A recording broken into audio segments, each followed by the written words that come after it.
नमस्कार, अरुणाचल समाचार में आपका स्वागत है। मैं हूं शोभा। आए बुलेटिन में सबसे पहले देखते हैं मुख्य समाचार। उत्तर प्रदेश विधानसभा चुनाव के दूसरे चरण में सोमवार को 55 निर्वाचन क्षेत्र में डाले जाएंगे वोट। स्वतंत्र, निष्पक्ष और कोरोना संक्रमण मुक्त चुनाव सुनिश्चित करने के लिए चुनाव आयोग ने पूरी की तैयारियां। गोवा की 40 और उत्तराखंड की 70 सदस्यों वाली विधानसभा के लिए भी कल कराए जाएंगे मतदान।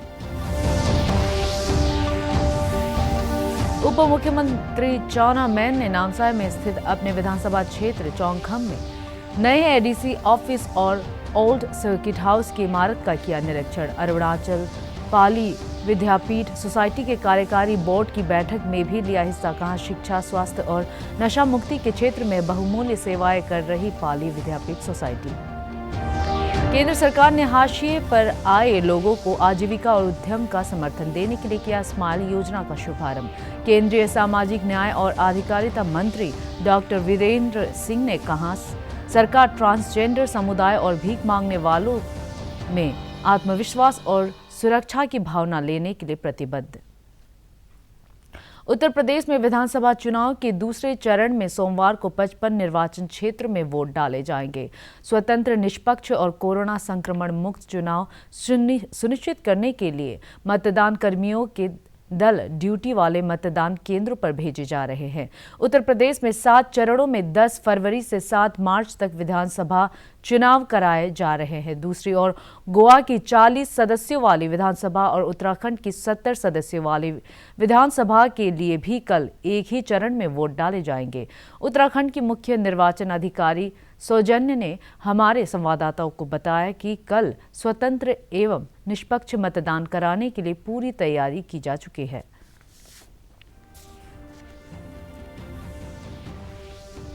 हमारा पूरा तैयारियां हैं। हमारा पोस्टल बैलेट्स जो पर्सन्स विद डिसेबिलिटीज और 80+ के लिए जो कास्ट करने के लिए है, वो सभी पूरा ऑलमोस्ट 95% वो कंप्लीट हो चुका है।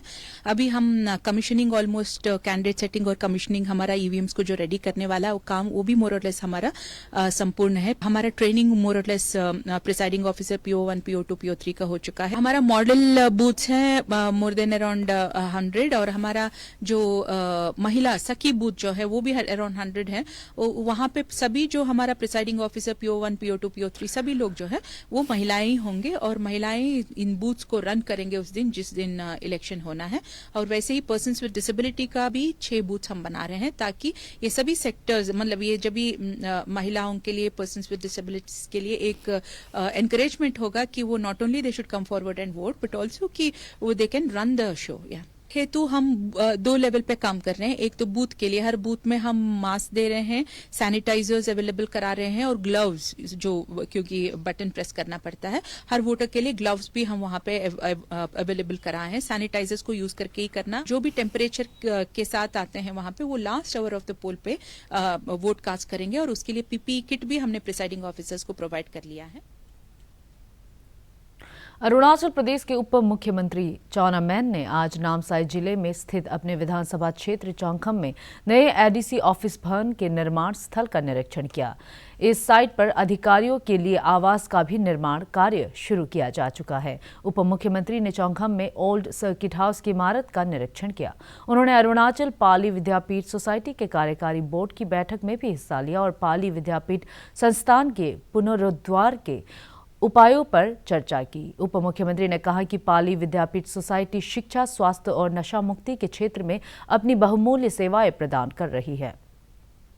केंद्रीय सामाजिक न्याय और अधिकारिता मंत्री डॉक्टर वीरेंद्र कुमार ने कहा है कि सरकार ट्रांसजेंडर समुदाय और भीख मांगने वालों में आत्मविश्वास और सुरक्षा की भावना लाने के लिए प्रतिबद्ध है। नई दिल्ली में हाशिए पर आए लोगों को आजीविका और उद्यम का समर्थन स्माइल योजना का शुभारंभ करने के बाद उन्होंने कहा कि कौशल प्रशिक्षण और आधुनिक शिक्षा के साथ यह योजना निश्चित रूप से ट्रांसजेंडर समुदाय को मुख्यधारा के साथ आगे बढ़ने में सक्षम बनाएगी और यह सबका साथ सबका विकास के प्रधानमंत्री नरेंद्र मोदी की परिकल्पना को चरितार्थ करेगी। हमारे संवाददाता ने खबर दी है कि यह योजना ट्रांसजेंडर समुदाय और भीख मांगने वाले लोगों को कल्याणकारी उपाय प्रदान करने के लिए बनाई गई है।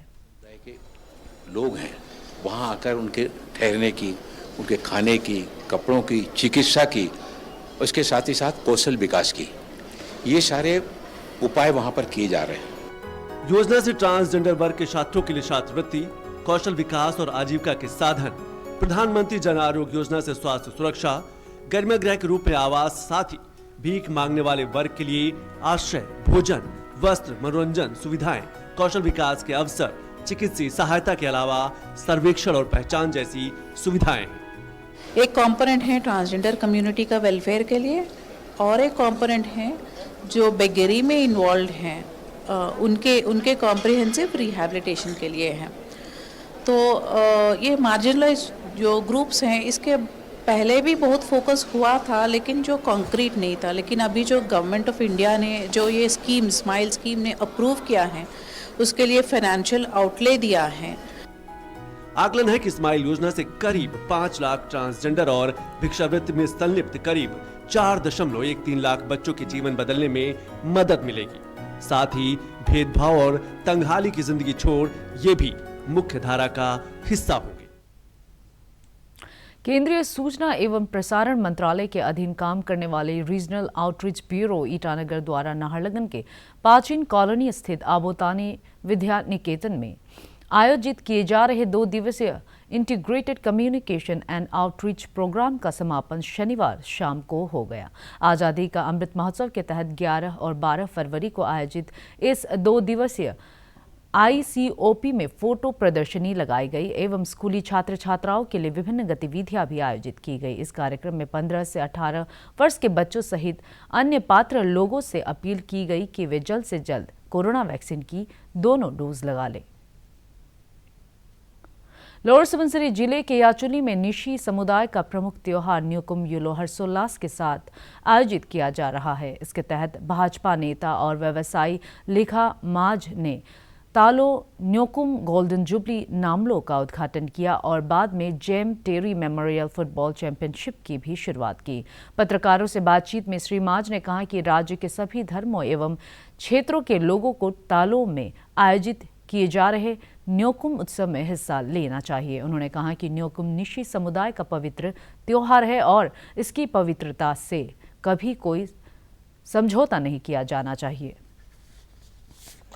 मैं ये संदेश देना चाहूँगा कि फेस्टिवल है, फेस्टिवल का हिसाब से हम लोग ट्रू स्पिरिट में न्योकुम फेस्टिवल को मनाना है कि था कि जैसे अरुणाचल में जितना जनजात है कि उन सब भी देख के निश्चित समाज में ऐसे ही फेस्टिवल मनाता और कि देखने के लायक हम लोग आज का युवा फेरी लोग उसी को पहले बुजुर्ग लोग ने जो सेलिब्रेशन किया उसको मॉडर्नाइज में और आगे लेके जाना है कि सब ताकि सब जनजात पार्टिसिपेट कर जाए इसके इरेस्पेक्टिव ऑल रिलीजियस या पार्टिसिपेट कर सके कि बस मेरा कि हिलो होट को हटाने से और यहाँ का लोग पार्टिसिपेट कर सके। हमारे निशी में बहुत लोग क्रिश्चियन है।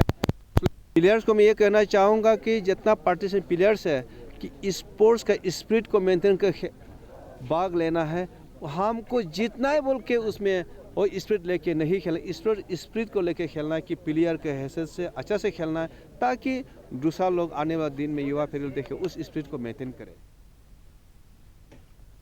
आगामी 28 फरवरी और 5 मार्च को 2 चरणों में होने जा रहे मणिपुर विधानसभा चुनाव के लिए प्रचार जोरों पर है। इसी के तहत भाजपा के वरिष्ठ नेता और केंद्रीय कानून मंत्री किरेन रिजिजू मणिपुर में अपनी पार्टी के लिए प्रचार कार्य में जुटे हैं। रिजिजू ने शनिवार को एक जनसभा को संबोधित करते हुए लोगों से अपील की कि वे कांग्रेस पार्टी पर अपना एक भी वोट बर्बाद नहीं करें। उन्होंने कहा कि भाजपा शासनकाल में मणिपुर में बड़े पैमाने पर सकारात्मक बदलाव हुए हैं। भाजपा युवा मोर्चा की मणिपुर इकाई द्वारा आज आयोजित मेगा युवा रैली में केंद्रीय मंत्री किरेन रिजिजू सहित अन्य नेताओं ने प्रख्यात गायिका लता मंगेशकर की याद में उनका प्रसिद्ध गीत ए मेरे वतन के लोगों गाकर लता जी को श्रद्धांजलि अर्पित की।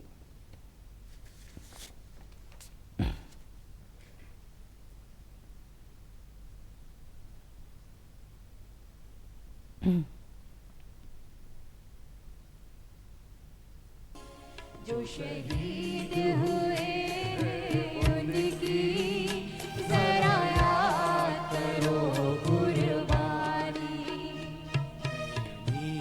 वतन के लोगों जरा आँख में भर लो पानी। शहीद हुए हैं उनकी जरा याद करो कुर्बानी।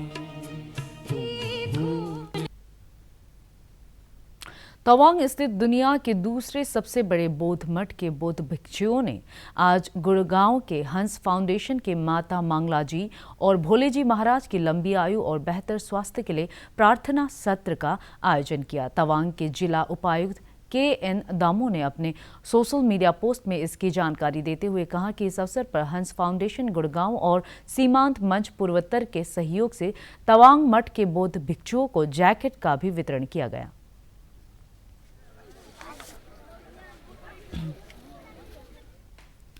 राष्ट्रव्यापी टीकाकरण अभियान के तहत देश में अब तक 172 करोड़ 81 लाख से अधिक कोविड रोधी टीके लगाए जा चुके हैं। पिछले 24 घंटों में 44,877 कोविड के नए मामले दर्ज किए गए और 1,17,591 मरीज स्वस्थ हुए।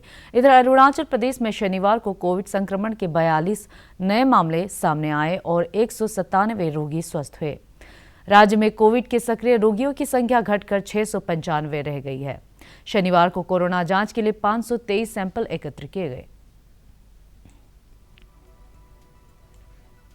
भारत का शानदार स्वाधीनता संघर्ष आधुनिक विश्व के महानतम संघर्षों में से एक है। दूरदर्शन समाचार द्वारा प्रसारित किए जा रहे आजादी का सफर में आज हम बात करेंगे स्वतंत्रता सेनानी स्वर कोकिला सरोजिनी नायडू के बारे में।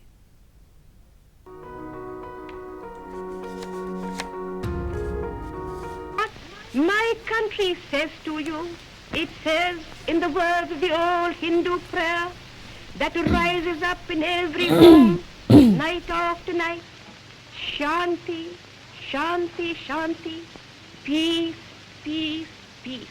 आज हम भारत की स्वर कोकिला सरोजिनी नायडू को भी याद कर रहे हैं। उनका जन्म 13 फरवरी 1879 को हैदराबाद में हुआ था। पहले वे सरोजिनी चट्टोपाध्याय के नाम से जानी जाती थीं। उनकी शिक्षा मद्रास, लंदन और कैम्ब्रिज में हुई। इंग्लैंड में महिलाओं के वोटिंग अधिकार से जुड़े अभियान के अनुभव के साथ वे भारत के स्वतंत्रता आंदोलन की ओर आकृष्ट हुईं। 1898 में वे हैदराबाद लौटी। उसी वर्ष गोविंद राजुलू नायडू से उनका विवाह हुआ। उन्होंने 1920 के दशक में असहयोग आंदोलन में सक्रिय रूप से भाग लिया। 1924 में वे भारत की आजादी के लिए समर्थन जुटाने के लिए दक्षिण अफ्रीका गयीं। 1925 में वे इंडियन नेशनल कांग्रेस की पहली भारतीय महिला अध्यक्ष बनाई गयीं। भारत के स्वाधीनता संग्राम के प्रति जागरूकता बढ़ाने के लिए उन्होंने 1928 से 1929 तक उत्तरी अमेरिका की यात्रा की। भारत लौटने पर ब्रिटिश विरोधी गतिविधियों के कारण उन्हें 1930 से 1943 के बीच कई बार जेल जाना पड़ा। दूसरे गोलमेज सम्मेलन के लिए वे गांधी जी के साथ लंदन गईं। 11 दिसंबर 1946 को संविधान सभा में दिए अपने भाषण में सरोजिनी नायडू ने संविधान के महत्व के बारे में बताया था। A charter that shall restore to our mother still in fetters, her rightful place as a torchbearer of liberty, of friendship, of love, of equity. And she who today still mourns in a house with its roof of snow and its walls of sea will rejoice, relighting her lamp of inspiration, so that once again in history she takes her rightful place, and she will be justified of her children, and her children will be justified of her. 1947 में British शासन से देश की आजादी के बाद उन्हें संयुक्त प्रांत का गवर्नर बनाया गया। वे देश की पहली महिला राज्यपाल बनी। 2 मार्च 1949 को अपनी मृत्यु तक वे इस पद पर रहीं। भारतीय कृषि एवं खाद्य परिषद ICFA के अध्यक्ष डॉक्टर MJ खान ने आज बजट 2022-23 को किसान हितैषी बताया है। बजट में किए गए कृषि आधारित प्रावधानों की तारीफ करते हुए श्री खान ने कहा कि खेती से जुड़े स्टार्टअप और नाबार्ड की फंडिंग पर बजट में विशेष ध्यान दिया गया है। उन्होंने कहा कि न्यूनतम समर्थन मूल्य को लेकर डिजिटल पेमेंट से जुड़े प्रावधान का फायदा किसानों को बड़े पैमाने पर होगा। चर्चा काफ़ी दिनों से चल रही थी कि कृषि पे एक बड़ा फोकस आएगा इस बजट का, और जो इनोवेटिव एरियाज़ हैं, जो कंसर्न्स के एरियाज़ हैं, उनको एड्रेस सरकार करेगी बजट के मार्फत। ऐसा ही हुआ कि सबसे ज़्यादा अगर स्टार्टअप का देखें, जो कंसर्न है और अपॉर्चुनिटी बड़ी है कि स्टार्टअप्स को कैसे टेक्नोलॉजी से जोड़ना है और नाबार्ड के थ्रू बड़ी फंडिंग करना है। तो एक तो स्टार्टअप का है, दूसरा जो वैल्यू चेन में टेक्नोलॉजी इंटीग्रेट करना है, एक बड़ा कंसर्न रहा था। इस बजट में उसका अनाउंसमेंट हुआ है।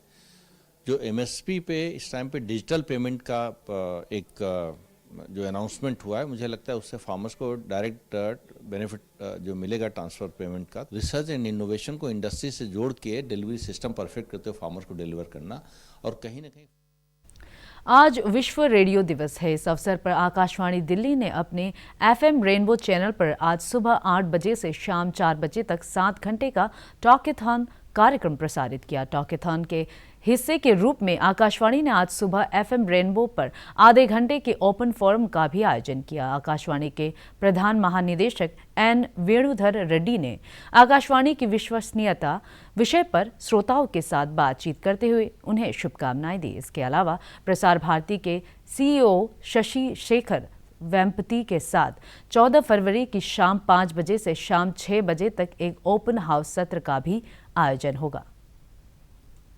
लोहित जिले में स्थित कामलांग टाइगर रिजर्व में AITE 2021-22 के दौरान एक व्हाइट बेलीड हेरान यानी सफेद पेट वाले बगुले को हाल में देखा गया। International union for conservation of nature IUCN ने इसे विलुप्त होने के गंभीर खतरे का सामना कर रही प्रजातियों की सूची में शामिल कर रखा है। IUCN के मुताबिक एक अनुमान के अनुसार पूरी दुनिया में अब सिर्फ 250 व्हाइट बेलीड हेरान ही बचे हैं, लिहाजा इनके संरक्षण के लिए विशेष प्रयास करने की जरूरत है। लोअर दिबांग वैली जिले के दाम्बुक में पिछले दिनों फ्लोरिकल्चरल एंड लैंडस्केप आर्किटेक्चर विभाग एवं पासीघाट स्थित college of horticulture and forestry द्वारा संयुक्त रूप से महिलाओं के लिए एक प्रशिक्षण सत्र का आयोजन किया गया। 3 दिनों तक चले इस प्रशिक्षण कार्यक्रम में लगभग 30 महिलाओं ने हिस्सा लिया और उन्हें फूलों के वैल्यू एडिशन के बारे में प्रशिक्षित किया गया। अरुणाचल समाचार के आज के अंक में इतना ही। जाने से पहले आप सभी से अनुरोध है कि कोविड-19 के दिशा निर्देशों का पालन करें, हमेशा मास्क लगाएं, बार बार हाथ धोएं और सोशल डिस्टेंसिंग के नियमों को मानें। कोरोना महामारी से बचाव के लिए आपका वैक्सीन लगवाना भी जरूरी है। अगर आप वैक्सीन लगवाने के पात्र हैं तो जरूर लगवाएं। हम कल फिर हाजिर होंगे अरुणाचल और देश दुनिया की खबरों के साथ। चलते आपको बता दें कि आप अरुणाचल समाचार हमारे YouTube channel DD news Arunachal पर भी देख सकते हैं। देखते रहिए अरुण प्रभा। नमस्कार।